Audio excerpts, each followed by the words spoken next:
Today, we are joined by Mr. Raghavendra Hemanna, the innovator behind Surabhisara, a pioneering Ayurvedic formulation developed through the traditional processing of cow Gomutra. Rooted in classical Ayurvedic pharmacology, Gomutra is revered for its therapeutic potential in supporting metabolic function, immune balance, and harmonizing Vata and Kapha doshas.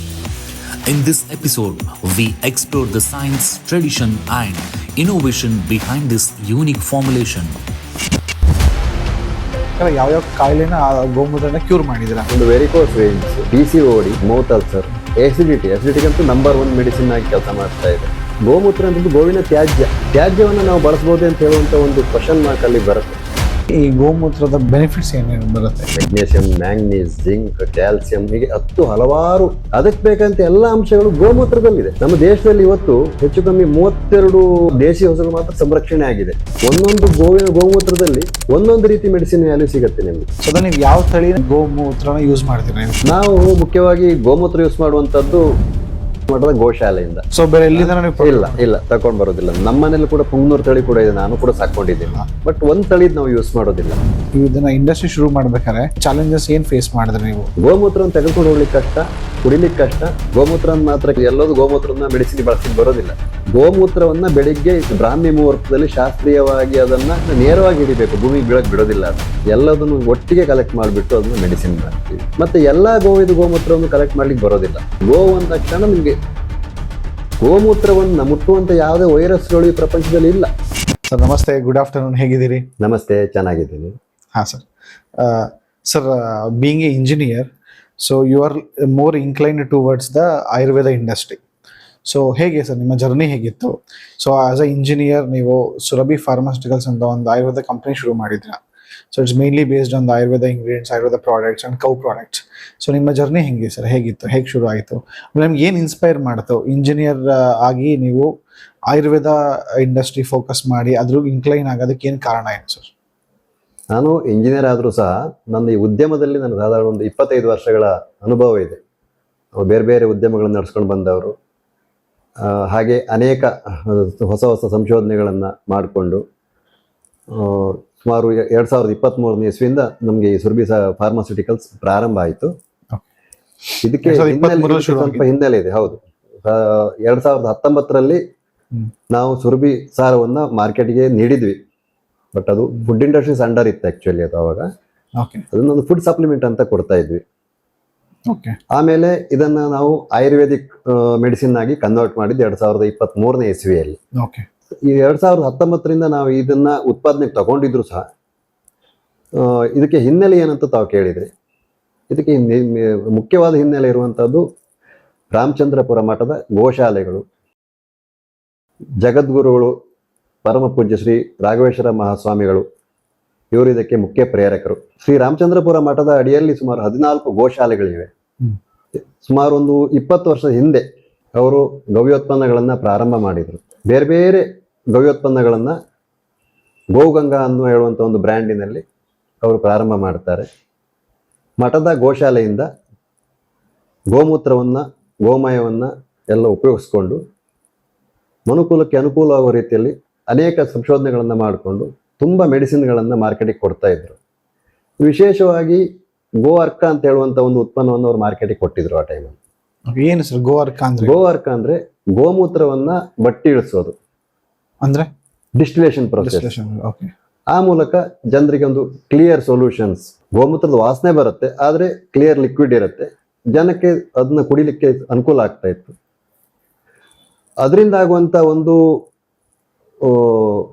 Positive things ನಾವೇನ್ ಹೇಳ್ತೀವಿ ಅಂದ್ರೆ ಕಾಯಿಲೆಗಳನ್ನು ವಾಸಿ ಮಾಡುವಂತ ಗುಣ ಗೋಮೂತ್ರದ್ದು ಜನರಿಗೆ ಪರಿಚಯ ಆಗ್ಲಿಕ್ಕೆ ಪ್ರಾರಂಭ ಆಯ್ತು. ಆವಾಗ ಗೋಮೂತ್ರದಲ್ಲಿ ಔಷಧಿ ಅಂಶ ಇರುವುದು ಏನು ದೊಡ್ಡ ವಿಶೇಷವಾದಂತ ಒಂದು ಸಂಶೋಧನೆ ಅಲ್ಲ. ಯಾಕಂದ್ರೆ ಸಾವಿರಾರು ವರ್ಷಗಳಿಂದ ಈ ಗೋಮೂತ್ರವನ್ನು ಬಳಸುವುದು, ಗವ್ಯೋತ್ಪನ್ನಗಳನ್ನು ಬಳಸುವುದು ವೈದ್ಯಕೀಯ ಪದ್ಧತಿಯಲ್ಲಿ ಸರ್ವೇ ಸಾಮಾನ್ಯ ಆಗಿತ್ತು.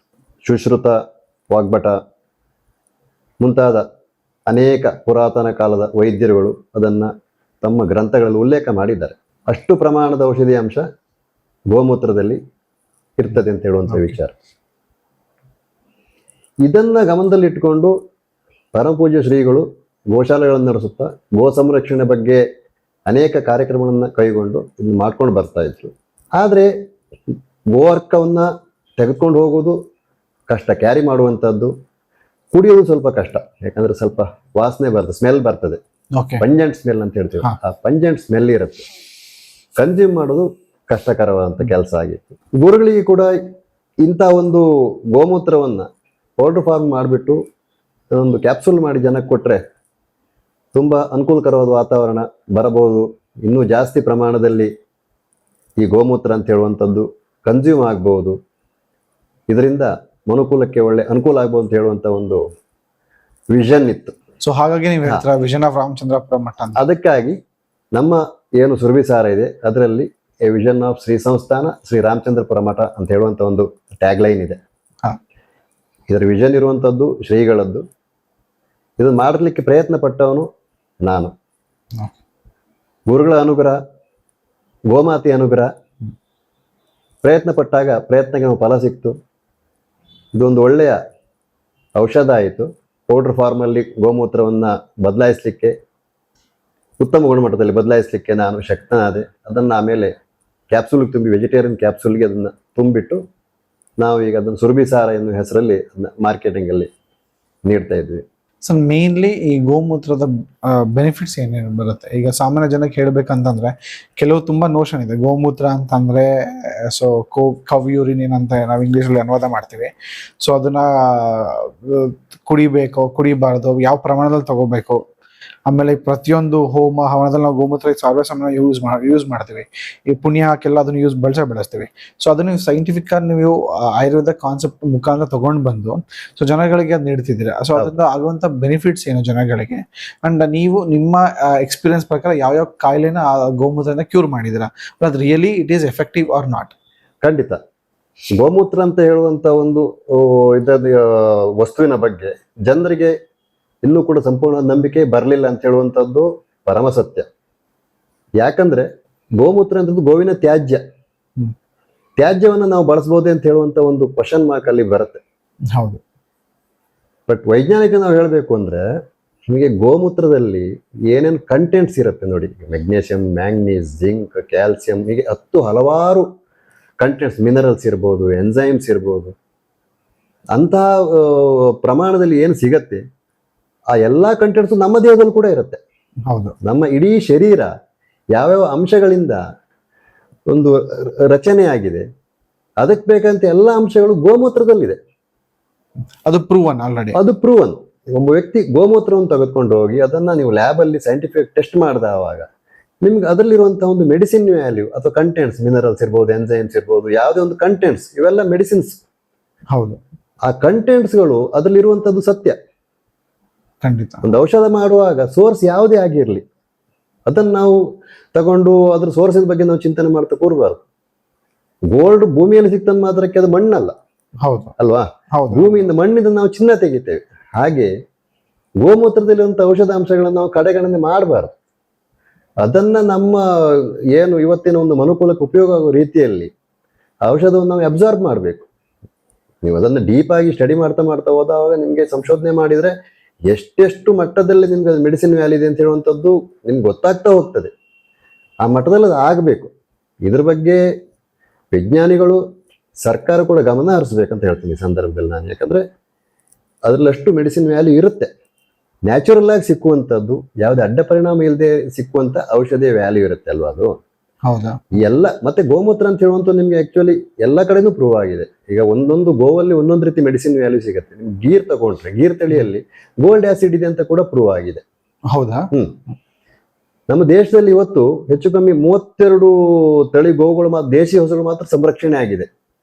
ಮುಂಚೆ 55 ತಳಿಗಳು ನಮ್ಮ ದೇಶದಲ್ಲಿ ಇದ್ದು ಅವೆಲ್ಲ ನಶಿಸಿ ಹೋಗಿ ಕ್ರಾಸ್ ಬ್ರೀಡ್ ಆಗಿ ಇವತ್ತು ಶುದ್ಧವಾದ ಪರಿಶುದ್ಧವಾದಂತ ಗೋ ತಳಿಗಳು ಒಂದು 32 ವೆರೈಟಿ ಉಳ್ಕೊಂಡಿದೆ ಇವತ್ತಷ್ಟೇ. ಒಂದೊಂದು ಗೋಮೂತ್ರದಲ್ಲಿ ಒಂದೊಂದು ರೀತಿ ಮೆಡಿಸಿನ್ ವ್ಯಾಲ್ಯೂ ಸಿಗುತ್ತೆ ನಿಮ್ಗೆ. ಫಾರ್ ಎಕ್ಸಾಂಪಲ್ ಹೌದು, ಮಲ್ನಾಡ್ ಗಿಡ್ಡ ತಗೊಂಡ್ರೆ ನಿಮ್ಗೆ ಡಯಾಬಿಟಿಕ್ಸ್ಗೆ ಒಂದು ಒಳ್ಳೆಯ ಔಷಧ ಇರುವಂತ ಅಂಶಗಳು ಮಲ್ನಾಡ್ ಗಿಡ್ಡದ ಗೋಮೂತ್ರದಲ್ಲಿ ಸಿಗತ್ತೆ. ಹಾಗೆ ಪ್ರತಿಯೊಂದು ಪ್ರಾದೇಶಿಕ ಇರುವಂತಹ ಗೋತಳಿಗಳಲ್ಲಿ ಬೇರೆ ಬೇರೆ ರೀತಿಯ ಒಂದು ಮೆಡಿಸಿನ್ ವ್ಯಾಲ್ಯೂಗಳು ಸಿಗ್ತಾ ಹೋಗ್ತವೆ. ಸರ್ ಹೆಂಗೆ ಸರ್ ಬೇರೆ ಬೇರೆ ಬೇರೆ ಬೇರೆ ಅಂದ್ರೆ ಫಾರ್ ಎಕ್ಸಾಂಪಲ್ ನೀವು ಕರ್ನಾಟಕ ತಗೊಂಡ್ರೆ ಇದರಲ್ಲಿ ನಿಮ್ಗೆ ಮಲ್ನಾಡ್ ಗಿಡ್ಡ ನಮ್ಮ ತಳಿ ಆಗಿರುತ್ತೆ ಆಕ್ಚುಲಿ. ಮಲ್ನಾಡ್ ಗಿಡ್ಡ, ಆಮೇಲೆ ಅಮೃತ್ ಮಹಲ್ ಹೀಗಿರುತ್ತೆ. ಮಹಾರಾಷ್ಟ್ರಕ್ಕೆ ಹೋದ್ರೆ ಒಂದು ತಳಿ ಇರುತ್ತೆ, ರಾಜಸ್ಥಾನಕ್ಕೆ ಹೋದ್ರೆ ಗೀರ್ ಬರುತ್ತೆ ನಿಮ್ಗೆ, ಬೇರೆ ಬೇರೆ ಕೇರಳಕ್ಕೆ ಹೋದ್ರೆ ಮತ್ತೊಂದು ರೀತಿಯ ಗೋತಳಿಗಳು ಇರ್ತವೆ. ಅಂದ್ರೆ ಅಲ್ಲಿ ಭೌಗೋಳಿಕ ಸನ್ನಿವೇಶಕ್ಕೆ ಅನುಗುಣವಾಗಿ ನಿಮ್ಗೆ ಗೋವುಗಳಲ್ಲಿ ಇರ್ತವೆ. ಆಯಾಯ ಕಂಡ ಪ್ರದೇಶಗಳಿಗೆ ನಿಮ್ಗೆ ಗೋವುಗಳಿಂದ ಒಂದೊಂದು ತಳಿ ಅಂತ ಗುರುತಿಸಿರ್ತಾರೆ. ನಿಮ್ಗೆ ಆಂಧ್ರಕ್ಕೆ ಹೋದ್ರೆ ಡ್ರಾಟ್ ತಳಿಗಳು ಬೇಕಾದ್ರೆ ಸಿಗ್ತವೆ. ಈ ಪುಂಗನೂರು ಅಂತ ಹೇಳುವಂತ ಒಂದು ಇವತ್ತು ನಮ್ಮ ದೇಶದಲ್ಲಿ ನಶಿಸಿ ಹೋಗ್ತಾ ಇದೆ. ಹೌದು, ಸುಮಾರು ಇಡೀ ದೇಶದಲ್ಲಿ ಪರಿಶುದ್ಧವಾದ ಒಂದು 13,000 ತಳಿ ಗೋವುಗಳು ಮಾತ್ರ ಉಳ್ಕೊಂಡಿದ್ದಾವೆ ಅಂತ ಒಂದು ಲೆಕ್ಕಾಚಾರ ಹೇಳುತ್ತೆ. ಹೌದಾ, ಬಹಳ ಕಮ್ಮಿ ಪ್ರಮಾಣದಲ್ಲಿ ಉಳ್ಕೊಂಡಿದ್ದಾವೆ. ಹಾಗೆ ಕೆಲವು ತಳಿಗಳು ನಶಿಸಿ ಹೋಗ್ತಾ ಇದೆ ಈಗ. ಇವು ನಿಮ್ಗೆ ವೈಜ್ಞಾನಿಕವಾಗಿ ಹೇಳ್ಬೇಕಂದ್ರೆ ಗೋಮೂತ್ರದಲ್ಲಿ ಅಷ್ಟು ಪ್ರಮಾಣದಲ್ಲಿ ನಿಮ್ಗೆ ಕಂಟೆಂಟ್ಸ್ ಸಿಗ್ತದೆ. ಓಕೆ, ಸಿಗ್ತದೆ ಅಂತ ಹೇಳುವಂಥದ್ದು ನಿಮ್ಗೆ ಪ್ರೂವ್ ಇದೆ. ಮತ್ತೆ ನಮ್ಮ ಹಿಂದಿನ ಕಾಲದಲ್ಲಿ ನಮ್ಮ ಅಜ್ಜಂದಿರು ಅಥವಾ ನಮ್ಮ ಆನ್ಸಿಸ್ಟರ್ಸ್ ಎಲ್ಲ ಇದನ್ನ ಕಂಡುಕೊಂಡಿದ್ದಾರೆ ಆಕ್ಚುಲಿ. ಅದನ್ನ ಕಂಡುಕೊಂಡು ಮುಂಚೆ ಗೋಮೂತ್ರವನ್ನ ನಿಮ್ಗೆ ಎಲ್ಲ ಕಡೆ ಈಗ ಮನೆ ಶುದ್ಧೀಕರಣ ನೀವು ಹೇಳಿದ್ರೆ ಈಗ ಪುಣ್ಯ ಹಾಕಿ ಯೂಸ್ ಮಾಡ್ತಾರೆ ಇದನ್ನ, ಅಥವಾ ಇದಕ್ಕೆ ಬೇರೆ ಬೇರೆ ದೈವಿಕ ಕಾರ್ಯಕ್ರಮಗಳಿಗೆ ಬಳಸ್ತಾರೆ. ಹೌದು, ಬಳಸ್ತಾರೆ. ಯಾಕೆ ಬಳಸ್ತಾರೆ ಅಂದ್ರೆ ಅದಕ್ಕೆ ವೈಜ್ಞಾನಿಕ ಹಿನ್ನೆಲೆ ಇದೆ. ಇದು ಗೋಮೂತ್ರ ಅಂತ ಹೇಳುವಂಥದ್ದು ನಿಮ್ಗೆ ಆಂಟಿ ವೈರಲ್ ನೇಚರ್ ಇದೆ, ಅದರಲ್ಲಿ ಆಂಟಿ ಬ್ಯಾಕ್ಟೀರಿಯಲ್ ನೇಚರ್ ಇದೆ, ಜರ್ಮಿಸಿಡಿಯಲ್. ಗೋಮೂತ್ರವನ್ನ ಮುಟ್ಟುವಂತ ಯಾವುದೇ ವೈರಸ್ಗಳು ಈ ಪ್ರಪಂಚದಲ್ಲಿ ಇಲ್ಲ. ಅಷ್ಟು ಸ್ಟ್ರಾಂಗ್ ಮೆಡಿಸಿನ್ ವ್ಯಾಲ್ಯೂ ಇದ್ದದ್ರಿಂದ ಅದನ್ನ ಯಾವುದು ಟಚ್ ಮಾಡೋದಿಲ್ಲ. ಹಾಗಾಗಿ ನಮ್ಮ ಮನೆ ಸುತ್ತ ಸಿಂಪಡಿಸಿದವಾಗ ಗೋಮೂತ್ರ ಇರಲಿ, ಗೋಮಯದಲ್ಲಿ ಕೂಡ ಮೆಡಿಸಿನ್ ವ್ಯಾಲ್ಯೂ ಇರುತ್ತೆ. ಅಲ್ಲಿ ನಮ್ಗೆ ಯಾವುದೇ ನೆಗೆಟಿವ್ಸ್ ಅಲ್ಲಿ ಕ್ರಿಯೇಟ್ ಆಗೋದಿಲ್ಲ. ಯಾವುದೇ ವೈರಸ್ಗಳು ನೆಗೆಟಿವ್ ಮೀನ್ಸ್ ವೈರಸ್ಗಳೇ. ಹೌದು, ನಮ್ಮ ಶರೀರಕ್ಕೆ ತೊಂದರೆ ಕೊಡುವಂಥವು, ನಮ್ಮ ಪರಿಸರಕ್ಕೆ ತೊಂದರೆ ಕೊಡುವಂಥವು, ಇವೆಲ್ಲ ನೆಗೆಟಿವ್ಸ್. ಅದು ನಮಗೆ ತೊಂದರೆ ಕೊಡುವುದಿಲ್ಲ ಅಂತ ಹೇಳಿ ನಮ್ಮ ಹಿರಿಯವರು ಕಂಡುಕೊಂಡಿದ್ದಾರೆ. ಗೋಮೂತ್ರದಲ್ಲಿ ಈಗ ನಿಮ್ಗೆ ಈಗ ಬೇರೆ ಬೇರೆ ಪ್ರದೇಶದಲ್ಲಿ ಹೋಗಿ ನೋಡಿದವಾಗ ಗೋಮೂತ್ರ ಬೇರೆ ಬೇರೆ ರೀತಿಯಲ್ಲಿ ಬೆಳೆಸ್ತಾರೆ. ಗೋಮೂತ್ರದಲ್ಲಿ ಸ್ನಾನ ಮಾಡಿಸ್ತಾರೆ ಕೆಲವು ದೇಶಗಳಲ್ಲಿ ಹೋದವಾಗ ಗೋಮೂತ್ರವನ್ನು ದೆವ್ವ ಬಿಡಿಸ್ಲಿಕ್ಕೆ ಕೂಡ ಯೂಸ್ ಮಾಡ್ತಾರೆ ಅಂತ ಕೇಳಿದ್ದೀನಿ ನಾನು. ದೆವ್ವ ಅಂದ್ರೆ ಏನೋ ಗೊತ್ತಿಲ್ಲ, ಬಟ್ ಮಾನಸಿಕವಾಗಿ ಒಬ್ಬ ವ್ಯಕ್ತಿ ಸ್ಥೀಮಿತದಲ್ಲಿ ಇಲ್ಲದೆ ಇದ್ದಾವಾಗ ಅವನಿಗೆ ಗೋಮೂತ್ರ ಸುರಿಯೋದು, ಸಗಣಿ ನೀರು ಮಾಡಿ ಹಾಕೋದು ಇದೆಲ್ಲ ಮಾಡಿದ್ರೆ ಸರಿ ಆಗ್ತಾ ಇದ್ದ. ಯಾಕಂದ್ರೆ ಅದರಲ್ಲಿ ಏನೋ ಒಂದು ಮೆಡಿಸಿನ್ ವ್ಯಾಲ್ಯೂ ಇರುತ್ತೆ. ಅದನ್ನ ಬಳಸ್ಕೊಂಡು ಅವರು ಟ್ರೀಟ್ಮೆಂಟ್ ಕೊಡ್ತಾ ಇದ್ರು. ಪಂಚಗವ್ಯ ಮಾಡ್ತಾರೆ. ಗೋಮೂತ್ರ, ಗೋಮಯ, ಹಾಲು, ತುಪ್ಪ, ಮೊಸರು ಎಲ್ಲದರಲ್ಲೂ ನಿಮ್ಗೆ ಧನಾತ್ಮಕ ಅಂಶಗಳಿದ್ದಾವೆ, ಮೆಡಿಸಿನ್ ವ್ಯಾಲ್ಯೂ ಇದೆ. ಅದನ್ನ ತಗೊಳ್ಳಿಕ್ಕೆ ಯೂಸ್ ಮಾಡ್ತಾರೆ, ಪ್ರೋಕ್ಷಣೆ ಮಾಡ್ಲಿಕ್ಕೆ ಯೂಸ್ ಮಾಡ್ತಾರೆ. Because of this anti viral, anti bacterial, germicidal nature of the ಗೋಮೂತ್ರ, ಇಟ್ಸ್ ಎ ಗುಡ್ ಮೆಡಿಸಿನ್. ತ್ಯಾಜ್ಯ ಆದ್ರೂ ಕೂಡ ತ್ಯಾಜ್ಯದಿಂದ ನಾವು ಎಕ್ಸ್ಟ್ರಾಕ್ಟ್ ಮಾಡ್ತೇವೆ. ಎಕ್ಸ್ಟ್ರಾಕ್ಟ್ ಮಾಡುವಂತ ಮೆಡಿಸಿನ್ ಮನುಷ್ಯನ ದೇಹಕ್ಕೆ ಅನುಕೂಲಕರವಾಗಿ ಕೆಲಸ ಮಾಡುತ್ತೆ, ಕಾಯಿಲೆಗಳಿಂದ ಮುಕ್ತರಾಗಲಿಕ್ಕೆ ಅವಕಾಶ ಮಾಡಿಕೊಡುತ್ತೆ. ಸೊ ಹಾಗಾಗಿ ಗೋಮೂತ್ರದ ಒಂದು ಆವಿಷ್ಕಾರ. ಈಗ ನಿಮ್ಗೆ 18ನೇ ಶತಮಾನದಲ್ಲಿ ಒಂದು ನಡೆದಂತ ಘಟನೆಗಳು, ಸಿಡ್ಬು ಅಂತ ಒಂದು ರೋಗ ಇತ್ತಲ್ವಾ? ಹೌದು, ಸಿಡ್ಬು ಬಂದವಾಗ ಊರಿನ ಜನರು ಸತ್ತು ಹೋಗ್ತಾ ಇದ್ರು ಅಂತ ಮಹಾಮಾರಿ ಆಗಿತ್ತು. ಅಲ್ಲಿ ಜನ್ನರ್ ಅಂತ ಒಬ್ಬ ಡಾಕ್ಟರ್ ಇದ್ರು ಆಕ್ಚುಲಿ ಆ ಕಾಲದಲ್ಲಿ, ವೈದ್ಯರು.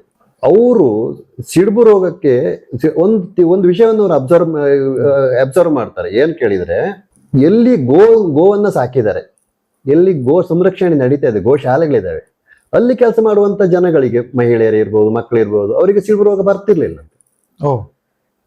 ಬೇರೆ ಕಡೆ ಸಿಡ್ಬು ರೋಗ ಬಂದು ಸಾವಿರಾರು ಜನರು ಸಾಯ್ತಾ ಇದ್ರು.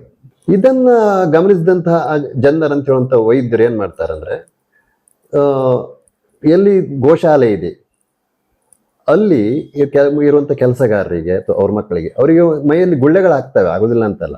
ಗೋವಿನ ಮೈಯಲ್ಲಿ ಏನು ಸಣ್ಣ ಸಣ್ಣ ಇದಾಗತ್ತೆ, ಕೌಫಾಕ್ಸ್ ಏನಿದೆ ಅದು ಅವ್ರ ಮೈಲಿ ಆಗ್ತಿತ್ತು. ಬಟ್ ಸಿಡಿಮಿದಂತ ರೋಗ ಅಲ್ಲ, ಮನುಷ್ಯರಿಗೆ ಅಷ್ಟು ಅಪಾಯಕಾರಿ ಆಗಿರ್ಲಿಲ್ಲ.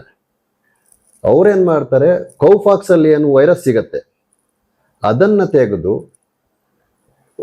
ಪ್ರಯೋಗ ಮಾಡ್ತಾರೆ. ಒಬ್ಬ ಹುಡುಗನ ಮೇಲೆ ಪ್ರಯೋಗ ಮಾಡ್ತಾರೆ, ರಿಸ್ಕ್ ತಗೊಂಡು ಮಾಡ್ತಾರೆ. ಅವರು ಒಂದು ಇಂಜೆಕ್ಷನ್ ಮೂಲಕ ಕೊಟ್ಟು ನಂತರ ಆ ಹುಡುಗನಿಗೆ ಸಿಡ್ಬು ರೋಗದ ಒಂದು ವೈರಸ್ ಅನ್ನ ಕೊಡ್ತಾರೆ. ಆ ಹುಡುಗನ ಸಿಡ್ಬು ರೋಗ ಬರಲೇ ಇಲ್ಲ. ಆ ನಂತರ ಕೌಫಾಕ್ಸ್ ಅನ್ನ ಸಿಡ್ಬು ರೋಗಕ್ಕೆ ಒಂದು ಔಷಧ ಅಂತ ಕಂಡು ಹಿಡಿದು ಸಿಡ್ಬಿನಂತಹ ಮಹಾಮಾರಿ ರೋಗವನ್ನ ಪ್ರಪಂಚದಲ್ಲೇ ಓಡಿಸಿದ್ದಾರೆ. ಇದಕ್ಕೆ ಮೂಲ ಕಾರಣ ಗೋವು ತಾನೆ, ಗೋಮಾತೆ ತಾನೆ.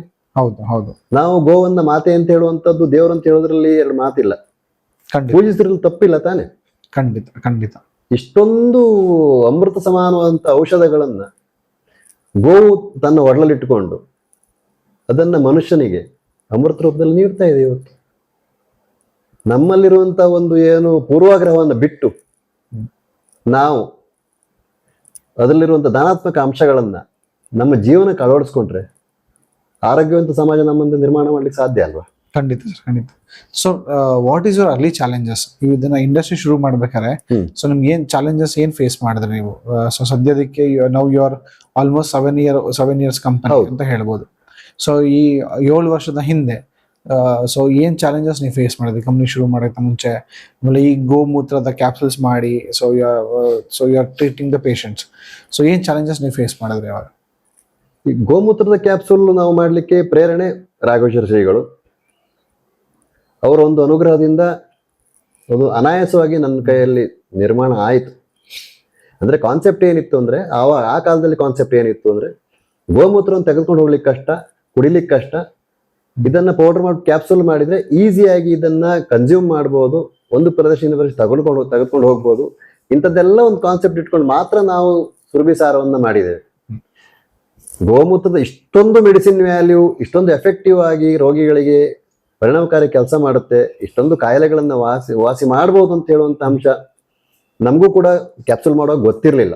ಕ್ಯಾಪ್ಸೂಲ್ ಮಾಡಿದ ಉದ್ದೇಶ ಅಷ್ಟೇ, ಕ್ಯಾಪ್ಸೂಲ್ ಫಾರ್ಮಲ್ಲಿ ಇರಬೇಕು, ತಗೊಳ್ಳಿಕ್ಕೆ ಈಸಿ ಆಗ್ಬೋದು, ಕನ್ಸಂಪ್ಷನ್ ಆಗ್ಬೋದು, ಗೋಮೂತ್ರ ಕನ್ಸಂಪ್ಷನ್ ಜಾಸ್ತಿ ಆಗ್ಬೋದು, ಇದರಿಂದ ಗೋಶಾಲೆಗಳಿಗೆ ಅನುಕೂಲ ಆಗ್ಬೋದು. ಈ ಒಂದು ದೃಷ್ಟಿಯಿಂದ ಮಾತ್ರ ಮಾಡಿದ್ವಿ. ಕ್ಯಾಪ್ಸೂಲ್ ಮಾಡುವಾಗ ನಮಗೆ ಇಷ್ಟು ಮೆಡಿಸಿನ್ ವ್ಯಾಲ್ಯೂ ಇದರಲ್ಲಿ ಸಿಗತ್ತೆ, ಇದು ಈ ಪ್ರಮಾಣದಲ್ಲಿ ಜನರಿಗೆ ಅನುಕೂಲ ಆಗುತ್ತೆ ಅಂತ ಕೂಡ ನಮಗೂ ಕೂಡ ಗೊತ್ತಿರಲಿಲ್ಲ. ಒಮ್ಮೆ ಯಾವಾಗ ಕ್ಯಾಪ್ಸೂಲ್ ರೆಡಿ ಆಯ್ತು ನಮ್ದಿದು, ಇದಕ್ಕೆ ಶ್ರೀಗಳೇ ಹೆಸರು ಕೊಟ್ಟು ಸುರಭಿ ಸಾರ ಅಂತ ರಾಘವೇಶ್ವರ ಶ್ರೀಗಳೇ ನಾಮಕರಣ ಮಾಡಿದ್ದಾರೆ. ಇದಕ್ಕೆ ಸುರಭಿ ಸಾರ ಅಂತ ಹೇಳಿ ಹೆಸರನ್ನು ಕೊಟ್ಟು. ಸರ್ ಏನು ಸುರಭಿ ಸಾರ ಅಂತ? ಸುರಭಿ ಗೋಮಾತೆಯ ಮಾತೆ ಸುರಭಿ. ಓಕೆ. ಅದರಿಂದ ಬಂದಿರುವಂತ ಈ ಸಾರ ಸುರಭಿ ಸಾರ ಅಂತ, ಗೋಮಾತೆಯಿಂದ ಬಂದಿರುವಂತ ಒಂದು ಸತ್ವ, ಸುರಭಿ ಸಾರ ಅಂತ ನಾಮಕರಣ ಮಾಡಿ ಇದನ್ನು ನಾವು ಜನತೆಗೆ ನೀಡಿದ್ವಿ. ಜನ ಅರ್ಕದ ಬದಲಿಗೆ ಕ್ಯಾಪ್ಸೂಲ್ ಬಂದಿದೆ ಇವತ್ತು, ಉಪಯೋಗಿಸೋಣ ಅಂದ್ಕೊಂಡು ಉಪಯೋಗ ಸ್ಟಾರ್ಟ್ ಮಾಡಿದ್ರು. ಬ್ಯಾಕ್ ಬರಕ್ಕೆ ಸ್ಟಾರ್ಟ್ ಆಯ್ತು ನಮಗೆ. ಒಂದೊಂದೇ ಕಾಯಿಲೆಗಳು, ಆ ಕಾಯಿಲೆಗೆ ಬರ್ತದೆ, ನಮ್ಗೆ ಗುಣ ಆಗಿದೆ, ಈ ಕಾಯಿಲೆ ತಗೊಂಡಿದೀವಿ, ನಮ್ಗೆ ಹೆಲ್ಪ್ ಆಗಿದೆ ಅಂತ ಹೇಳುವಂತ ವಿಚಾರಗಳು ನಮ್ಗೆ ಮನವರಿಕೆ ಮಾಡ್ತಾ ಹೋದಾಗ ನಾವು ಕೂಡ ಒಳ್ಳೆ ರೀತಿಯಲ್ಲಿ ಪ್ರಮೋಷನ್ ಮಾಡಲಿಕ್ಕೆ ಮಾಡಿದ್ವಿ. ಇಂತಿಂಥ ಕಾಯಿಲೆಗೆ ಬರುತ್ತೆ, ಇದು ವೆರಿ ಯೂಸ್ಫುಲ್ ಇದೆ ಅಂತ ಹೇಳುವಂಥ ವಿಚಾರವನ್ನ ನಾವು ಪಬ್ಲಿಸಿಟಿ ಕೊಡ್ಲಿಕ್ಕೆ ಸ್ಟಾರ್ಟ್ ಮಾಡಿದ್ದೀವಿ. ಕನ್ಸಂಪ್ಷನ್ ಜಾಸ್ತಿ ಆಗ್ತಾ ಹೋಗ್ಲಿಕ್ಕೆ ಪ್ರಾರಂಭ ಆಯಿತು ಸುರಭಿ ಸಾರ ಕ್ಯಾಪ್ಸೂಲ್. ಸರ್ ಇದು ಏನಾದ್ರು ಎವಿಡೆನ್ಸ್ ಇದೆಯಾ ನಿಮ್ಮ ಹತ್ರ? ಯಾವ ತರದ ಕಾಯಿಲೆಗಳಿಗೆ ಗುಣಮುಕ್ತರಾಗಿದೆ? ಖಂಡಿತ ಇದೆ ಜನಗಳು. ಯಾಕಂದ್ರೆ ಫಸ್ಟ್ ನಾವು ಹೇಳುವಂತಹದ್ದು ಗೋಮೂತ್ರ ಅಂತ ಹೇಳುವಾಗ ಬೇರೆ ಬೇರೆ ಕಾಯಿಲೆಗಳಿಗಂತ ಹೇಳುವ ಮೊದಲು ಇದನ್ನ ನಾವು ಇಮ್ಯುನೋ ಮಾಡ್ಯುಲೇಟರ್ ಅಂತ ಹೇಳ್ತೇವೆ. ಅಂದ್ರೆ ನಿಮ್ಗೆ ರಸಾಯನ ರೂಪದಲ್ಲಿ ಇದನ್ನ ಯಾರು ಬೇಕಾದ್ರೂ ತೆಗೆದುಕೊಳ್ಬಹುದು ಅಂತ ಹೇಳುವಂತ ಒಂದು ಅಂಶ.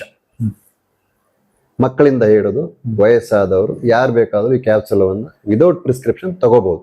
ತಗೊಂಡವಾಗ ಏನಾಗುತ್ತೆ, ನಮ್ಮ ಬಾಡಿ ಸೆಲ್ಸ್ ಮೇಲೆ ಚಂದ ವರ್ಕ್ ಆಗತ್ತೆ, ನಮ್ಮ ಇಮ್ಯುನಿಟಿ ಹೈ ಆಗತ್ತೆ.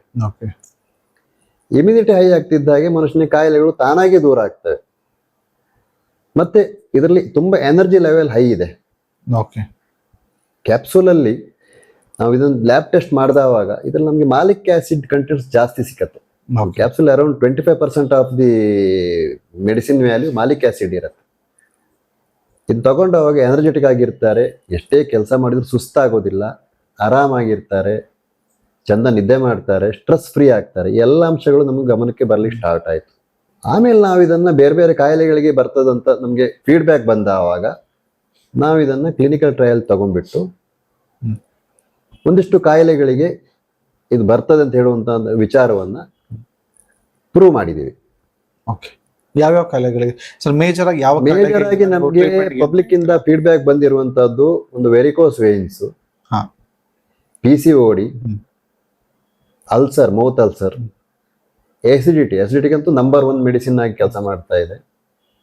ಆಮೇಲೆ ಶುಗರ್ಗೆ ಡಯಾಬಿಟಿಸ್ ಕೂಡ ಕಂಟ್ರೋಲ್ ಆಗತ್ತೆ. ಇದನ್ನ ನಾವು ಕ್ಲಿನಿಕಲ್ ಟ್ರಯಲ್ ಮಾಡಿಸಿದ್ವಿ. ಕ್ಲಿನಿಕಲ್ ಟ್ರಯಲ್ ಮಾಡಿದಾಗ ನಮ್ಗೆ ಒಳ್ಳೆಯ ಒಂದು ರಿಸಲ್ಟ್ ಬಂದಿದೆ ಇದರಲ್ಲಿ.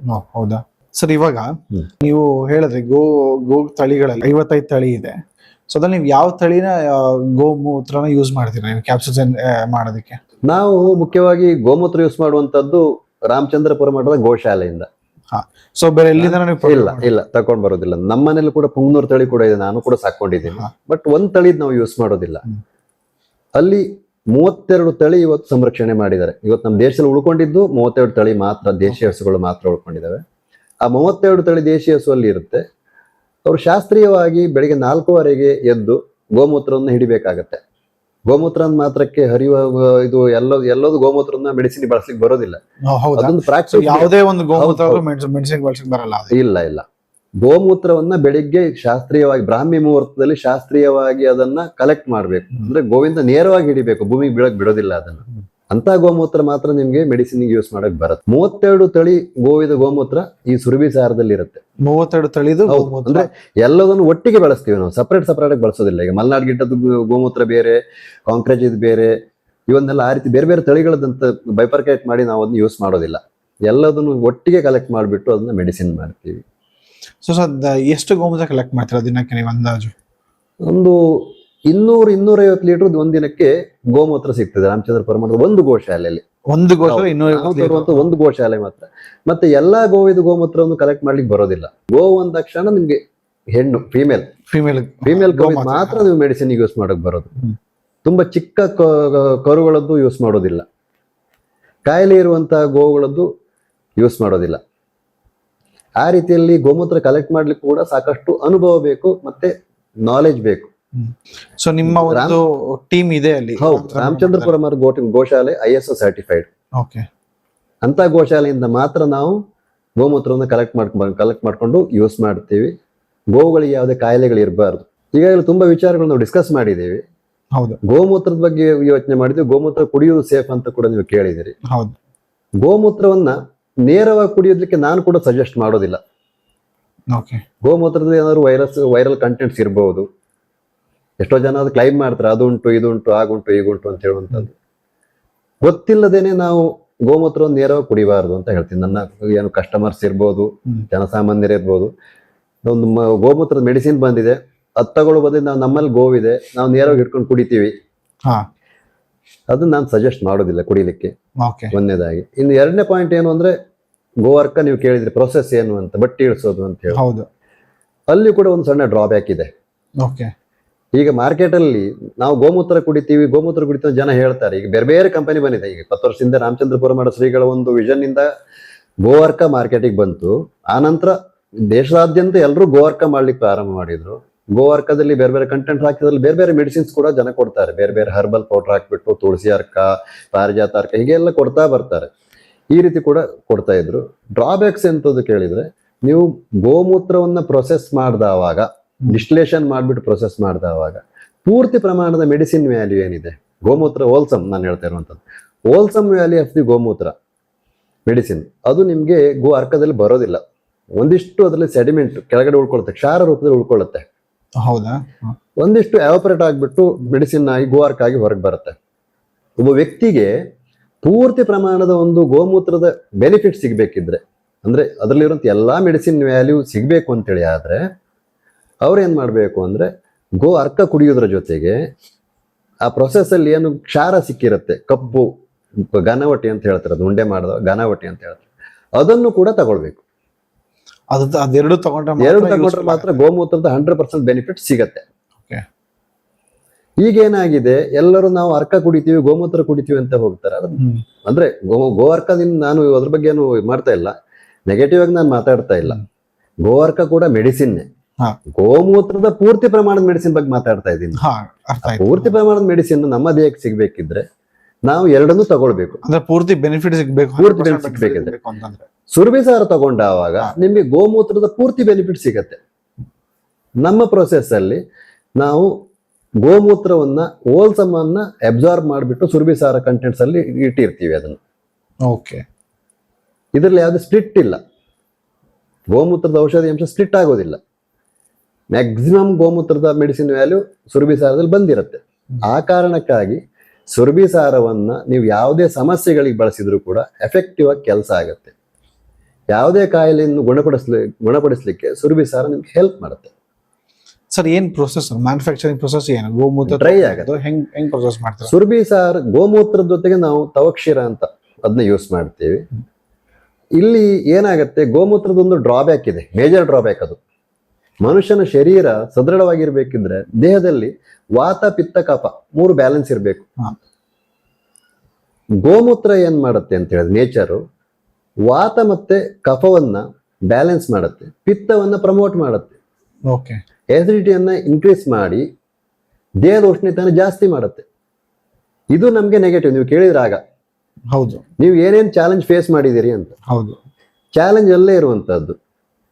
ಗೋಮೂತ್ರ ನಾವು ಎಷ್ಟು ಒಳ್ಳೇದಿದೆ, ಇದ್ರಲ್ಲಿ ಇಷ್ಟು ಮೆಡಿಸಿನ್ ವ್ಯಾಲ್ಯೂ ಇದೆ, ತಗೊಳ್ಳಿ ಅಂತ ಹೇಳಿದ್ರು ಜನ ತಗೊಳ್ಳಿಕ್ಕೆ ಯೋಚನೆ ಮಾಡ್ತಾರೆ.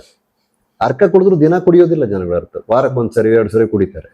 ಯಾಕಂದ್ರೆ ಹೀಟ್ ಆಗತ್ತೆ ಅಂತ ಹೇಳುವಂತ ಒಂದು ಮೇನ್ ರೀಸನ್. ಬಾಡಿ ಹೀಟ್ ಆಗತ್ತೆ ಕುಡಿದ್ರೆ ಅಂತ ಹೇಳುವಂತ ಒಂದು ಮತ್ತೆ ಮಾನಸಿಕ ಭಯ ಕೂಡ ಇದೆ. ಬಾಡಿ ಹೀಟ್ ಆಗತ್ತೆ ಯಾಕೆ ಹೇಳಿದ್ರೆ ಗೋಮೂತ್ರ, ಈಗ ನಿಮ್ಗೆ ಹೇಳಿದ್ ನಾನು, ಇದು ಎಸಿಡಿಟಿಯನ್ನ ಪ್ರಮೋಟ್ ಮಾಡುತ್ತೆ, ಪಿತ್ತವನ್ನ ಜಾಸ್ತಿ ಮಾಡುತ್ತೆ.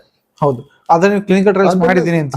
ಅದನ್ನ ನಾವು ಏನ್ ಮಾಡಿದೀವಿ, ಈ ತವಕ್ಷೀರ ಬಳಸೋದ್ರಿಂದ ಅದು ಬ್ಯಾಲೆನ್ಸ್ ಆಗಿದೆ. ಓಕೆ, ತವಕ್ಷೀರ ಅಂದ್ರೆ ತವಕ್ಷೀರ ಅಂದ್ರೆ ಆರೋರೂಟ್ ಪೌಡರ್, ಓಕೆ, ಸಂಸ್ಕೃತ ಶಬ್ದ ತವಕ್ಷೀರ ಅಂತ. ಸೊ ನೀವ್ ಏನ್ ಪ್ರೊಸೆಸ್ ಯೂಸ್ ಮಾಡಿ ಹಾ. ಮ್ಯಾನುಫ್ಯಾಕ್ಚರ್ ಮಾಡ್ತಿದ್ದೀರಾ? ಅದರಿಂದ ವಾತ ಪಿತ್ತ ಕಫ 3 ಬ್ಯಾಲೆನ್ಸ್ ಆಗತ್ತೆ, ಓಕೆ, ಬಾಡಿ ಹೀಟ್ ಆಗೋದಿಲ್ಲ. ಸುರಭಿಸಾರ ತಿನ್ನುವುದ್ರಿಂದ ಬಾಡಿ ಹೀಟ್ ಆಗೋದಿಲ್ಲ. 3 ಬ್ಯಾಲೆನ್ಸ್ ಇದ್ದಾಗ ಮನುಷ್ಯ ಆರೋಗ್ಯವಾಗಿರ್ತಾನೆ. ಹೌದು, ವಾತ ಪಿತ್ತ ಕಫ ಬ್ಯಾಲೆನ್ಸ್ ಇದ್ರೆ ಮನುಷ್ಯ ಆರೋಗ್ಯವಾಗಿರ್ತಾನೆ, ಅವನ ಇಮ್ಯುನಿಟಿ ಜಾಸ್ತಿ ಆಗತ್ತೆ, ಕಾಯಿಲೆಗಳು ತಾನಾಗಿಯೇ ದೂರ ಆಗತ್ತೆ. ಆ ಏನ್ ಡ್ರಾಬ್ಯಾಕ್ ಇದೆ ನೋಡಿ ಗೋಮೂತ್ರದಲ್ಲಿ, ಅದನ್ನ ನಾವು ಸಾಲ್ವ್ ಮಾಡಿರುವಂತದ್ದು ಒಂದು ದೈವಾನುಗ್ರಹ. ಯಾವುದೇ ಒಂದು ಕೆಲಸ ಮಾಡ್ಬೇಕಿದ್ರೆ ನಮ್ಮ ಒಂದು ಯೋಚನೆ, ನಮ್ಮ ಒಂದು ನಾಲೆಜ್ ಮಾತ್ರ ಸಾಕಾಗೋದಿಲ್ಲ. ಒಂದು ಕಾಣದ ಶಕ್ತಿ ಅದರಿಂದ ಕೆಲಸ ಮಾಡ್ತಾ ಇರುತ್ತೆ. ನನಗೆ ಉಪಕಾರ ಮಾಡಿದೆ ಅಂತ ಹೇಳೋದಿಲ್ಲ, ಮನುಕುಲಕ್ಕೊಂದು ಉಪಕಾರ ಆಗಿದೆ ಇದರಲ್ಲಿ.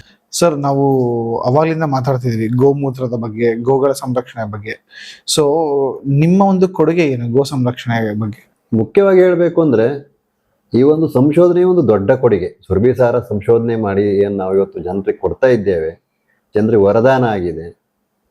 ಇದ್ರ ಮೂಲಕ ಜನ ಗೋಮೂತ್ರವನ್ನ ಕನ್ಸ್ಯೂಮ್ ಮಾಡ್ತಾರೆ. ಕನ್ಸ್ಯೂಮ್ ಮಾಡಿದವಾಗ ಅವರಿಗೊಂದು ಪುಣ್ಯ ಬರುತ್ತೆ, ಕಾಯಿಲೆ ವಾಸಿ ಆಗತ್ತೆ, ಪುಣ್ಯ ಬರುತ್ತೆ. ನಾವೇನು ಇದನ್ನು ಸುರಭಿಸಾರವನ್ನು ಸೇಲ್ ಮಾಡ್ತೀವಿ, ಇದರಲ್ಲಿ ಏನೋ ಒಂದಿಷ್ಟು ಅಮೌಂಟ್ ಬರುತ್ತೆ ನಮ್ಮ ಸಂಸ್ಥೆಗೆ, ಅದರಲ್ಲಿ ಒಂದು ಪಾರ್ಟನ್ನು ನಾವು ಗೋಶಾಲೆ ಕೂಡ ಕೊಡ್ತೀವಿ. ಸೊ ನೀವು ಗೋ ಸಾಕಿದ್ದೀರಾ ಸರ್? ಹೌದು, ನಮ್ಮ ಮನೆಯಲ್ಲಿ ಮಲೆನಾಡ್ ಗಿಡ್ಡ ಗೋವುಗಳಿದ್ದಾವೆ, ಪುಂಗ್ನೂರು ಗೋವುಗಳು ಕೂಡ ನಮ್ಮಲ್ಲಿ ನಾವು ಸಾಕಿದ್ದೀವಿ. ಸೊ ನಾವೇ ಗೋಮೂತ್ರ ಬಗ್ಗೆ ಮಾತಾಡಿದ್ವಿ, ಕ್ಯಾಪ್ಟಲ್ಸ್ ಬಗ್ಗೆ ಮಾತಾಡಿದ್ವಿ. ಸರ್ ಒಂದು ನೇರ ಪ್ರಶ್ನೆ, so do you consume sir your products? ಖಂಡಿತ. 7 ವರ್ಷಗಳಿಂದ ಅಂದ್ರೆ ಮಾರ್ಕೆಟ್ಗೆ ಬಿಡುವ ಮೊದಲು ಫಸ್ಟ್ ಟೈಮ್ ನಾವು ಕ್ಯಾಪ್ಸುಲ್ ಯಾವಾಗ ಈ ಸುರಭಿಸಾರ ಪೌಡರ್ ತುಂಬಿದೀವೋ ಆ ದಿನದಿಂದ ಇವತ್ತಿನವರೆಗೂ ದಿನ ಬೆಳಿಗ್ಗೆ ಎದ್ದು ಒಂದು ಕ್ಯಾಪ್ಸುಲ್ ನಾನು ತಗೊಳ್ತೇನೆ. ಸೊ ಏನ್ ಸೈಡ್ ಎಫೆಕ್ಟ್ಸ್ ಆಗಿದೆ ಸರ್? ನನ್ನ ಹೇಳಿ, ಏನ್ ಸೈಡ್ ಎಫೆಕ್ಟ್ಸ್ ಆಗಿದೆ? ಏನಾದ್ರು side effects? No side effects, ಯಾವುದೇ ರೀತಿ ಅಡ್ಡ ಪರಿಣಾಮ ಇದರಿಂದ ಇಲ್ಲ. 7 ವರ್ಷಗಳ ಹಿಂದೆ ನನಗೆ ಪದೇ ಪದೇ ಬರ್ತಿರುವಂತ ಕೆಲವು ಸಮಸ್ಯೆಗಳು, ಗಂಟ್ಲು ತುರ್ಸೋದು, ಗಂಟ್ಲು ನೋವು ಬರೋದು, ಪರ್ಮನೆಂಟ್ ಆಗಿ ಬರ್ತಾ ಇತ್ತು, ಗಂಟ್ಲು ನೋವು ಬರೋದು, ಆಗಾಗ್ಗೆ ಜ್ವರ ಬರುವಂತಹದ್ದು. ಆ ಸಮಸ್ಯೆಗಳು ಯಾವಾಗ ನಾವು ಇದು ತಗೊಳ್ಳಿ ಪ್ರಾರಂಭ ಮಾಡಿದೀವೋ ಇವತ್ತಿನವರೆಗೂ ಆ ಸಮಸ್ಯೆಗಳು ಬರ್ತಾ ಇಲ್ಲ ನನಗೆ. ನನ್ನ ಮಡದಿ, ನನ್ನ ಮಕ್ಕಳು, ನಮ್ಮ ಕುಟುಂಬದವರು ಎಲ್ಲರೂ ಕೂಡ ದಿನ ಬೆಳಿಗ್ಗೆ ಎದ್ದು ಸುರಭಿಸಾರ ಒಂದು ಕ್ಯಾಪ್ಸೂಲ್ ತಗೊಂಡು ಒಂದಿಷ್ಟು ನೀರು ಕುಡಿತೀವಿ. ಯಾಕಂದ್ರೆ ಸುರಭಿಸಾರ ತಗೊಂಡಾಗ ಸಾಕಷ್ಟು ಪ್ರಮಾಣದ ನೀರು ಕುಡೀರಿ ಅಂತ ನಾವು ಹೇಳ್ತೀವಿ. ಒಂದಿಷ್ಟು ನೀರು ಕುಡಿದು ಆ ದಿನಚರಿಯನ್ನು ನಾವು ಪ್ರಾರಂಭ ಮಾಡ್ತೇವೆ. ಸರ್ ಎಷ್ಟು ಜನ ನಿಮ್ಮ ಪ್ರಾಡಕ್ಟ್ ಕನ್ಸ್ಯೂಮ್ ಮಾಡ್ಬೋದು? ಲಕ್ಷಾಂತರ ಜನ ಯೂಸರ್ಸ್ ಇದ್ದಾರೆ. ಲಕ್ಷಾಂತರ ಜನ ಈ ಪ್ರಾಡಕ್ಟಿನ ಒಂದು ಬೆನಿಫಿಟ್ ಏನಿದೆ ಅಂತ ತಗೊಂಡಿದ್ದಾರೆ. ಯಾಕಂದ್ರೆ ಇದನ್ನು ತಗೊಂಡಾಗ ಅವರಿಗೆ ಅದ್ರ ಬೆನಿಫಿಟ್ ಅರಿವು ಬರುತ್ತೆ, ಸ್ಟ್ರೆಸ್ ಫ್ರೀ ಆಗ್ತಾರೆ, ಅಂದ್ರೆ ಉಲ್ಲಸಿತರಾಗಿರ್ತಾರೆ ಅಂತ ಹೇಳ್ತೀವಿ ನಾವು ಕನ್ನಡದಲ್ಲಿ ಹೇಳ್ಬೇಕಿದ್ರೆ. ಸ್ಪೋರ್ಟಿವ್ ಆಗಿ ಸಂಜೆವರೆಗೂ ಎಷ್ಟೇ ಕೆಲಸ ಮಾಡಲಿ ಅವ್ರಿಗೆ ದಣಿವು ಆಗ್ಲಿಕ್ಕಿಲ್ಲ, ಅಷ್ಟೊಂದು ಎನರ್ಜಿ ಕ್ಯಾಪ್ಸೂಲಿಂದ ಸಿಗತ್ತೆ. ಸರಿ, ಸೊ ನಾವು ಗೋಮೂತ್ರದ ಬಗ್ಗೆ ಮಾತಾಡಿದ್ವಿ, ಗೋ ಕ್ಯಾಪ್ಸೂಲ್ಸ್ ಬಗ್ಗೆ ಮಾತಾಡಿದ್ವಿ. ಇವಾಗ ಬರೀ ಹಸು ಅಂತಂದ್ರೆ ಅಥವಾ ಗೋಮಾತೆ ಅಂತಂದ್ರೆ ಅದು ಬರೀ ಒಂದು ಗೋಮೂತ್ರದ ಬೆನಿಫಿಟ್ಸ್ ಮಾತ್ರ ಸೀಮಿತವ ಅಥವಾ ಹಲವಾರು ಬೆನಿಫಿಟ್ಸ್ ಗಳಿದೆಯಾ? ಇಲ್ಲ, ಇದ್ರೆ ಸ್ವಲ್ಪ ತಿಳಿಸ್ಕೊಡ್ತಾರೆ. ಖಂಡಿತ. ಗೋ ಸಾಕಾಣಿಕೆ ಇವತ್ತು ಲಾಭದಾಯಕ ಉದ್ಯಮ ಆಗಿ ಪರಿವರ್ತನೆ ಆಗ್ತಾ ಇದೆ. ಹಿಂದೊಂದು ಕಾಲ ಇತ್ತು, ಗೋ ಸಾಕಿದ್ರೆ ಯಾವ ಕೆಲಸ ಮಾಡ್ಲಿಕ್ಕೆ ಬಾರದಿದ್ದವನಿಗೆ ದನ ಸಾಕು ಅಂತ ಹೇಳ್ತಾ ಇದ್ರು. ಇವತ್ತು ಹಾಗಲ್ಲ. ನೀವು ಬೇರೆ ಬೇರೆ ಕಡೆ ಅಬ್ಸರ್ವ್ ಮಾಡಿ, IIT-ಯಲ್ಲಿ ಓದಂತ ಇಂಜಿನಿಯರ್ಸ್ ತಮ್ಮ ಕೆಲಸ ಬಿಟ್ಬಿಟ್ಟು ಡೈರಿ ಫಾರ್ಮ್ ಮಾಡ್ತಾ ಇದ್ದಾರೆ. A2 ಮಿಲ್ಕ್, A2 ಘೀ, ಇವೆಲ್ಲ ಇವತ್ತು ದೊಡ್ಡ ಉದ್ಯಮ. ಯಾಕಂದ್ರೆ ನಿಮ್ಗೆ ಹಾಲಲ್ಲಿ ಕೂಡ ನಾನು ನಿಮ್ಗೆ ಬೈಫಾರ್ಕೆಟ್ ಮಾಡಿ ಹೇಳುವುದಾದ್ರೆ 10 ಲೀಟ್ರು ವಿದೇಶಿ ತಳಿಯ ಹಾಲಿಗೆ ಕಂಪೇರ್ ಮಾಡಿದವಾಗ 1 ಲೀಟ್ರು ಮಲ್ನಾಡ್ ಗಿಡ್ಡ ಅಥವಾ ನಿಮ್ಮ ಯಾವುದೇ ದೇಸಿ ಹಸುವಿನ ಹಾಲಿನ ಒಂದು medicine value, nutrition value equal ಅಂತ ಹೇಳ್ಬೇಕಾಗತ್ತೆ. 10:1 ರೇಷಿಯೋ. ಹೌದು, ಅಷ್ಟು ಪ್ರಮಾಣದಲ್ಲಿ ಇದು ಸ್ಟ್ರಾಂಗರ್. ಯಾವುದು? ದೇಸಿ ಹಸುವಿನ ಹಾಲು. 1 kg ಒಳ್ಳೆ ದೇಸಿ ಹಸುವಿನ ತುಪ್ಪಕ್ಕೆ 3,000-4,000 ರೂಪಾಯಿ ಇದೆ ಇವತ್ತು. ಹೌದು, ಅಷ್ಟು ಹೌದು.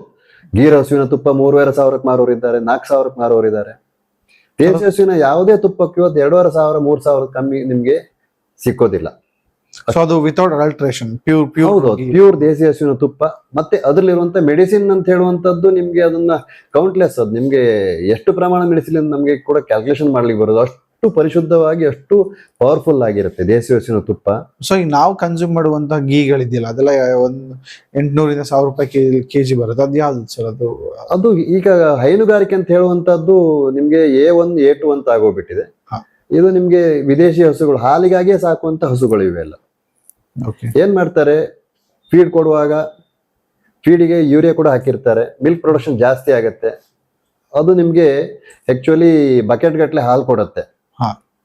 ಬಟ್ ನೀವು ಆರೋಗ್ಯ ತಜ್ಞರ ಹತ್ರ ವಿಚಾರಿಸಿ, ಬಿಳಿ ಹಾಲು, ಬಿಳಿ ಸಕ್ಕರೆ, ಮೈದಾ, ಇದು 3ರಿಂದ ನೀವು ದೂರ ಉಳಿರಿ ಅಂತ ಹೇಳ್ತಾರೆ. ಯಾಕೆಂದ್ರೆ ಅದರಲ್ಲಿ ಯಾವ್ದು ನಿಮ್ಗೆ ಮೆಡಿಸಿನ್ ವ್ಯಾಲ್ಯೂ ಸಿಗೋದಿಲ್ಲ, ಅದಕ್ಕಾಗಿ. ಆದ್ರೆ ಇದರಲ್ಲಿ ನಿಮ್ಗೆ ದೇಸಿ ಹಸುವಿನ ಸಗಣಿ ಇರ್ಬೋದು, ಮೂತ್ರ ಇರ್ಬೋದು, ಹಾಲು, ತುಪ್ಪ, ಮೊಸರು ಇರ್ಬೋದು, ಇವೆಲ್ಲವೂ ಕೂಡ ಒಳ್ಳೆ ಮೆಡಿಸಿನ್ ವ್ಯಾಲ್ಯೂ ಸಿಗತ್ತೆ, ನ್ಯೂಟ್ರಿಷನ್ ವ್ಯಾಲ್ಯೂ ಸಿಗತ್ತೆ, ಮತ್ತೆ ಇದಕ್ಕೆ ಒಳ್ಳೆ ಹಣ ಕೂಡ ಸಿಗತ್ತೆ. ಮಾರಾಟ ಮಾಡಿದವಾಗ ಮೌಲ್ಯ ಜಾಸ್ತಿ. ದೇಸಿ ಪ್ರಾಡಕ್ಟ್ ಹೇಳ್ತಾರಲ್ಲ, ಅದು ದೇಸಿ ಹಸುವಿನ ಉತ್ಪನ್ನಗಳು, ಅದಕ್ಕಷ್ಟು ಪವರ್ ಇದೆ ಅಂತ ಹೇಳ್ತೀನಿ ನಾನು. ಇದನ್ನ ನೀವು ಕಮರ್ಷಿಯಲ್ ಲೈನಲ್ಲಿ ತಗೊಂಡ್ಬಂದು ಗೋಶಾಲೆಗಳನ್ನ ಮಾಡಿ ಇದನ್ನ ಸರಿಯಾದ ರೀತಿಯಲ್ಲಿ ಪ್ರಮೋಟ್ ಮಾಡಿದ್ರೆ, ಈಗಾಗಲೇ ಈ ಕೆಲಸ ಮಾಡ್ತಾ ಇದ್ದಾರೆ. ನಿಮ್ಗೆ ಗುಜರಾತಲ್ಲಿ ಮತ್ತೆ ಉತ್ತರ ಪ್ರದೇಶ, ಬೇರೆ ಬೇರೆ ಕಡೆಗಳಲ್ಲಿ ಹೋದ್ರೆ ನಿಮ್ಗೆ ದೇಶಿ ಹಸು ತುಂಬಾ ಕಾಂಡಿ ಸಿಗುತ್ತೆ. ಅದಕ್ಕೆ ನಾವು ಹೇಳೋದಾದ್ರೆ ಕರ್ನಾಟಕದಲ್ಲಿ ಇವತ್ತು ದೇಶಿ ಹಸು ಸಂರಕ್ಷಣೆ ತುಂಬಾ ಕಮ್ಮಿ ಪ್ರಮಾಣದಲ್ಲಿ ನಡೀತಾ ಇದೆ. ಒಂದಿಷ್ಟು ಗೋಶಾಲೆಗಳನ್ನು ಬಿಟ್ರೆ ಅದು ಹೆಚ್ಚಿನ ಗೋಶಾಲೆಗಳಲ್ಲಿ ಮಿಶ್ರ ತಳಿಗಳಿದ್ದಾವೆ. ಗೋ ಸಂರಕ್ಷಣೆಗಾಗಿ ಅವರು ಪಾಪ ನಾವು ಮಿಶ್ರ ತಳಿ ಮಾಡಬಾರದು ನಾನು ಹೇಳೋದಿಲ್ಲ. ರಸ್ತೆ ಮೇಲಿದ್ದ ರೋಗ ಹೊಂದಿರುವಂತ ಒಂದು ದನವನ್ನು ತಂದು ಅವ್ರು ಗೋಶಾಲೆ ಇಟ್ಬಿಟ್ರೆ ತಪ್ಪಲ್ಲ, ಅದು ಸಂರಕ್ಷಣೆ ಆಗ್ತದೆ. ಶುದ್ಧ ದೇಸಿ ಹಸುವಿನ ಸಂರಕ್ಷಣೆ ಆಗ್ತಾ ಇರೋದು ರಾಮಚಂದ್ರಪುರ ಮಠದಲ್ಲಿ ಮಾತ್ರ. ಸುಮಾರು ಎಷ್ಟು ತಳಿ ಇದೆ ಅಂದ್ರೆ? ಈ 32 ತಳಿ ರಾಮಚಂದ್ರಪುರ ಮಠದಲ್ಲಿ ಮಹಾನಂದಿ ಗೋಲೋಕ ಇದೆ. ನೀವು ಅಲ್ಲಿ ಹೋದ್ರೆ ನಿಮ್ಗೆ 32 ತಳಿಗಳನ್ನು ಅಲ್ಲಿ ನೋಡ್ಲಿಕ್ಕೆ ಸಿಗ್ತವೆ. ಸರ್, ಎಷ್ಟು ಎಕರೆ ಜಾಗದಲ್ಲಿ ಅದು ವಿಸ್ತರಣೆಗೊಂಡಿದೆ? ಅಲ್ಲೊಂದು 30-40 ಎಕರೆ ಜಾಗದಲ್ಲಿ ವಿಸ್ತರಣೆ ಇದೆ. ಬಟ್ ಗೋಸ್ವರ್ಗ ಅಂತ ಇದೆ, ಅಲ್ಲಿಂದ ಒಂದು 60 ಕಿಲೋಮೀಟರ್ ದೂರದಲ್ಲಿ ಸಾಗರದಲ್ಲಿ ಶಿರ್ಸಿ ಸಿದ್ದಾಪುರ ಅಂತ, ಅಲ್ಲಿ ಬಾನ್ಕುಳಿ ಮಠ ಅಂತ ಇದೆ, ಮಠದ ಇನ್ನೊಂದು ಶಾಖೆ ಅದು. ಅಲ್ಲಿ ಗೋಸ್ವರ್ಗ ಅಂತ ಗುರುಗಳು ಮಾಡಿದ್ದಾರೆ. ಅಲ್ಲಿ ನಿಮ್ಗೆ ಸಹಸ್ರಾರು ಗೋವುಗಳಿದ್ದಾವೆ, ಎಲ್ಲ ದೇಶಿ ಹಸುಗಳಿದ್ದಾವೆ, ನೋಡುವಂತ ಜಾಗ. ಸರ್, ಕೊನೆಯದಾಗಿ ನೀವು ನಿಮ್ಮ ಕನ್ಸ್ಯೂಮರ್ಸ್ ಏನಿದ್ದಾರೆ ಅವ್ರಿಗೆ ಏನ್ ಹೇಳಕ್ ಬಯಸ್ತೀರಾ? ಕನ್ಸ್ಯೂಮರಿಗೆ ಮತ್ತೆ ಈ ಒಂದು ಇದನ್ನ ಕಾರ್ಯಕ್ರಮ ನೋಡ್ತಾ ಇದ್ದವ್ರಿಗೆ ಸಹ ನಾನು ಹೇಳೋದಿಷ್ಟೇ, ತಮ್ಮ ಮನೆಯಲ್ಲಿ ಒಂದು ಗೋವನ್ನಾದ್ರೂ ಸಾಕಿ. ಗೋವಿಗೆ ನಾವು ದೇವತೆಯ ಸ್ಥಾನವನ್ನು ಕೊಟ್ಟಿದ್ದೇವೆ. ಕಾಮಧೇನು ಅಂತ ಹೇಳಿದ್ರೆ ಏನು? ಕೇಳಿದ್ದನ್ನೆಲ್ಲ ಕೊಡುವವಳು ಕಾಮಧೇನು ಅಲ್ವಾ? ಹೌದು ಹೌದು. ಈಗ ಗೋವಿನ ಎಲ್ಲ ಬೆನಿಫಿಟ್ಗಳನ್ನ ನಾವು ಮಾತಾಡ್ಕೊಂಡು ಬಂದ್ವಿ. ಗೋವಿನ ಸಗಣಿ ಮನೆ ಅಂಗಳಕ್ಕೆ ಹಾಕಿದ್ರೆ ನಿಮ್ಗೆ ವಿಕಿರಣ ತಡೆ ಹಿಡಿತದೆ. ಅದು ಹೌದಾ? ವಿಕಿರಣವನ್ನು ತಡೆ ಹಿಡಿತದೆ. ಗೋವಿನ ಸಗಣಿಯಿಂದ ಪೇಂಟ್ ಮಾಡಿ ಗೋಡೆಗೆ ಹಾಕ್ತಾರೆ. ಇವಾಗ ಹಲವಾರು ಉತ್ಪನ್ನಗಳು ಮಾಡ್ತಾರೆ. ಮತ್ತೆ ವಿಶೇಷವಾಗಿ ಕೃಷಿಗೆ ಗೋಮೂತ್ರವನ್ನು ಬಳಸಿ, ಗೋಮಯವನ್ನು ಬಳಸಿ ಜೀವಾಮೃತ ಮಾಡಬಹುದು. ನಮ್ಮನೆ ತೋಟಗಳಿಗೆ ನಾವು ಜೀವಾಮೃತ ಮಾಡಿ ಹಾಕ್ತೀವಿ. ಜೀವಾಮೃತ ಅಂದ್ರೆ ಏನು? ಜೀವಾಮೃತ ಅಂದ್ರೆ ಸಗಣಿ, ಗೋಮೂತ್ರ, ಕಡಲೆ ಹಿಟ್ಟು, ಬೆಲ್ಲ ಮತ್ತೆ ಸ್ಥಳೀಯ ಮಣ್ಣನ್ನು ಬಳಸಿ ಮಾಡುವಂತ ಒಂದು ಗೊಬ್ಬರ. ಅದು ಆಕ್ಚುಲಿ ಲಿಕ್ವಿಡ್ ಫರ್ಟಿಲೈಸರ್. ಇದನ್ನ 1:10 ಮಾಡಿ ಆಮೇಲೆ ಡೈಲ್ಯೂಟ್ ಮಾಡಿಬಿಟ್ಟು ತೋಟಕ್ಕೆ ಹಾಕಿದ್ರೆ ನಿಮ್ಗೆ ನಮ್ಮ ತೋಟಕ್ಕೆ ಬೇಕಾಗುವಂತ ಎಲ್ಲ ಜೈವಿಕ ಅಂಶಗಳು ಅದರಲ್ಲಿ ಉತ್ಪತ್ತಿ ಆಗುತ್ತೆ. ನಿಮ್ಗೆ ಫಾರ್ ಎಕ್ಸಾಂಪಲ್ ಒಂದು 200 ಲೀಟರ್ ಒಂದು ಡ್ರಮ್ ಇದ್ ನಾನು ಕಾಂಬಿನೇಷನ್ ಹೇಳ್ತೇನೆ, ಜೀವಾಮೃತ ಮಾಡುವಂತ ವಿಧಾನವನ್ನು ಹೇಳ್ಬಿಡ್ತೇನೆ. ಇಲ್ಲಿ 10 ಲೀಟರ್ ಗೋಮೂತ್ರ ಬಳಸ್ತೀವಿ ನಾವು, 10 ಲೀಟರ್ ಸಗಣಿ ಬಳಸ್ತೀವಿ, 2 kg ಕಡಲೆ ಹಿಟ್ಟು ಬಳಸ್ತೀವಿ, 2 kg ಬೆಲ್ಲ, ಮತ್ತೆ 1 kg ಆಗುವಷ್ಟು ಮಣ್ಣು, ಸ್ಥಳೀಯ ಮಣ್ಣು. ಇದನ್ನು ಬಳಸ್ಬಿಟ್ಟು ಇದಕ್ಕೆ 200 ಲೀಟರ್ ನೀರು ಹಾಕ್ತೀವಿ. ಒಂದು ಡ್ರಮ್ ತುಂಬಿಸ್ಬಿಟ್ಟು ಅದನ್ನ ಕಳಿಸ್ಲಿಕ್ಕೆ ಬಿಡ್ಬೇಕು, ಅಂದ್ರೆ ಕೊಳಸ್ಲಿಕ್ಕೆ, ಫರ್ಮೆಂಟೇಶನ್ ಆಗಲಿ ಬಿಡ್ಬೇಕು. ದಿನಕ್ಕೊಂದು 2 ರಿಂದ 3 ಸರಿ ಅದನ್ನು ತಿರುಗಿಸ್ಬೇಕು. ಒಂದು ಪೈಪ್ ಹಾಕ್ಬಿಟ್ಟು ಇದಾಕ್ಬಿಟ್ಟು ಒಂದು 7 ದಿನಗಳ ನಂತರ ಅದನ್ನ ನಾವು ತೋಟಕ್ಕೆ ಬಳಸ್ಲಿಕ್ಕೆ ಬರುತ್ತೆ. 7 ದಿನಗಳ ಕಾಲ ನಾವು ಅದನ್ನ ಒಂದು 3 ಸರಿ ದಿನಕ್ಕೆ ಅದನ್ನ ತಿರುಗಿಸ್ಬಿಟ್ಟು ಫರ್ಮೆಂಟೇಶನ್ ಮಾಡಿಬಿಟ್ಟು ಇದಾದ್ರೆ ಜೀವಾಮೃತ ಅಂತ ಹೇಳ್ತೀವಿ ನಾವು. ಅದಕ್ಕೆ ಮತ್ತೆ 10 ಟೈಮ್ಸ್, ಈಗ 10 ಲೀಟ್ರು ಕಾನ್ಸಂಟ್ರೇಟ್ ಜೀವಾಮೃತಕ್ಕೆ ನೀವು ಇನ್ನೊಂದು 90 ಲೀಟರ್ ನೀರು ಹಾಕಿ ಅದನ್ನ ನೀವು ಯಾವುದೇ ಗಿಡಗಳಿಗೆ, ತೆಂಗಿನ ಮರ, ಅಡಿಕೆ ಮರ, ಕಾಳುಮೆಣಸು, ಯಾವ್ಯಾವ ಬೆಳೆ ಇದೆಯೋ ಅದಕ್ಕೆ ಕೊಟ್ರೆ ನಿಮ್ಗೆ ಬೇರೆ ಏನು ಗೊಬ್ಬರಗಳನ್ನು ಕೊಡುವ ಅವಶ್ಯಕತೆ ಇರುವುದಿಲ್ಲ. ಭೂಮಿಯನ್ನು ಹದಗೊಳಿಸುತ್ತೆ ಅದು. ಭೂಮಿಯಲ್ಲಿ ಏನು ಜೀವಾಣುಗಳು ಬೇಕು ಒಂದು ಕೃಷಿಯನ್ನ ಮಾಡ್ಲಿಕ್ಕೆ, ಅದೆಲ್ಲ ನೈಸರ್ಗಿಕ ಅದ್ರಲ್ಲಿ ಸಿಗತ್ತೆ. ಹಾಲು ಸಿಗತ್ತೆ ನಿಮ್ಮ ಮನೆ ಮಕ್ಕಳಿಗೆ. ಹೌದು. ಎಲ್ಲದಕ್ಕಿಂತ ಜಾಸ್ತಿಯಾಗಿ ಒಂದು ಧನಾತ್ಮಕ ಚಿಂತನೆ ಪ್ರಾರಂಭ ಆಗತ್ತೆ. ಎಲ್ಲಿ ಗೋವುಗಳಿದೆ ಅಲ್ಲಿ ಧನಾತ್ಮಕ ಚಿಂತನೆಗಳಿರ್ತವೆ. ನೀವು ಕೇಳಿರ್ಬೋದು, ಗೋವು ಉಸಿರಾಡುವಾಗ ಆಮ್ಲಜನಕ ತಕ್ಕೊಂಡು ಆಮ್ಲಜನಕವನ್ನೇ ಕೊಡುತ್ತೆ ವಾಪಸ್. ಹೌದಾ? ಹೌದು. ಅಷ್ಟು ಒಂದು ಧನಾತ್ಮಕ ಒಂದು ರೇಸು ಗೋವಿನ ಸುತ್ತಮುತ್ತ ಇರುತ್ತೆ. ನಿಮ್ಮ ಮನೆಗೆ, ನಿಮ್ಮ ಮಕ್ಕಳಿಗೆ, ನಿಮ್ಮ ಕುಟುಂಬದವರಿಗೆ ಕೇಳಿದ್ದನ್ನು ಕೊಡುವಂಥ ಒಂದು ಕಾಮಧೇನುವನ್ನು ನೀವು ಸಾಕ್ಬೋದು ಅಂತ ನಾನು ಈ ಸಂದರ್ಭದಲ್ಲಿ ಹೇಳ್ತೇನೆ. ಧನ್ಯವಾದಗಳು sir. Thank you for coming for the show. ನಮಸ್ತೆ.